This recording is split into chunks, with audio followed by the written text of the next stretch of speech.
la foi est bonne pour la santé, nous protège, nous permet à la fois d'éviter un certain nombre de maladies, des maladies mentales comme des maladies physiques, et surtout de beaucoup mieux récupérer une fois qu'on a eu une maladie grave. Toutes les études scientifiques montrent que la foi encourage une meilleure rémission et évite un certain nombre de maladies. Et je dirais que l'étude la plus caractéristique de ça, c'est une étude qui a été menée par l'université Harvard, qui a suivi des dizaines de milliers de femmes pendant de très nombreuses années et qui montre que les femmes qui ont une pratique importante de la religion vivent beaucoup plus longtemps. On parle de 7 années supplémentaires. Ce qui peut expliquer ça, c'est un certain nombre de mécanismes qui ont été mis en évidence plutôt par des psychologues cogniticiens. Le premier, c'est évidemment toute la communauté que la religion va pouvoir vous apporter, et le fait d'avoir une communauté qui va être centrée sur finalement ce qu'on appelle la transcendance. Alors évidemment, il y a des communautés comme des communautés sportives, comme par exemple faire partie d'un groupe de musique ou d'une association qui peuvent apporter ces liens sociaux. Il y a un autre mécanisme très intéressant qui est le fait d'avoir un confident qui va nous comprendre, un confident qui va savoir exactement ce que l'on vit. Personne peut exactement nous comprendre, personne ne voit ce qu'on voit, personne n'a notre personnalité,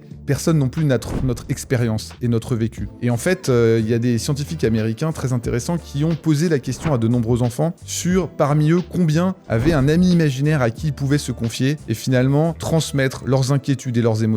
Et il y a à peu près la moitié des enfants. Et aujourd'hui, on pense que le facteur protecteur de la foi et de la pratique d'une religion, c'est aussi ça, c'est pouvoir s'adresser à un Dieu qui nous comprend. Et donc en fait, c'est une figure d'attachement, et cette figure d'attachement, finalement, va être extrêmement importante, comme les figures d'attachement, évidemment, qu'on peut avoir dans le cercle familial.